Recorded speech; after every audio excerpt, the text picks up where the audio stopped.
Thank you, Mr. Chairman. My amendment encompasses several Taiwan provisions from the Senate bill that were left out of this bill and some other ideas that we had on our side. Before I get into the substance of it, however, I would like to discuss the treatment of Taiwan in the EAGLE Act as a whole. I've long advocated for a robust U.S.-Taiwan bilateral relationship. As one of the founders and current co-chairs of the Congressional Taiwan Caucus, I'm pleased that Taiwan enjoys broad bipartisan support in Congress and among the American people, for that matter. With the exception, perhaps, of Great Britain or Israel, there's no country, and I do say country deliberately, that enjoys more support from members of Congress than Taiwan. It's perhaps unsurprising, then, that Taiwan has proven to be one of the bipartisan high points in this otherwise partisan process.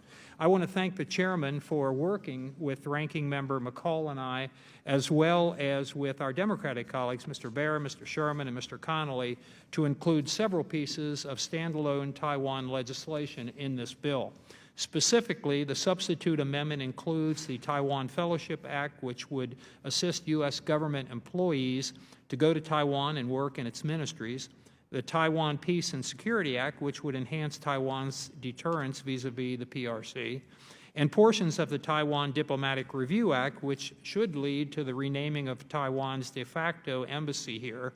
Mr. Baer and I introduced the first two pieces of legislation, and Mr. Sherman and I introduced the third. I'm pleased that they were included in today's legislation along with Mr. Connolly and Mr. Curtis's Taiwan International Solidarity Act. These important provisions will go a long way toward strengthening our relationship with Taiwan. Unfortunately, however, the base text leaves much to be desired. The Senate passed on a bipartisan basis several provisions that were left out of this bill. Things not included: first, relaxing our self-imposed restrictions on Taiwanese personnel from displaying Republic of China symbols of sovereignty. Second, language that requires our government to call Taiwan's government its government, instead of beating around the bush calling them Taiwan authorities. Third, renaming the AIT director in Taiwan as representative, the title the British give their representative. Fourth, a strategy requirement to respond to the PRC's sharp power operation against Taiwan. And fifth, a policy statement to strenuously oppose any action by the People's Republic of China to use force to change the status quo on Taiwan. This bill leaves all those out, so my amendment would add them back in, so it'd be a stronger bill. In addition to these provisions, my amendment also includes several other provisions that also should have been in the base text.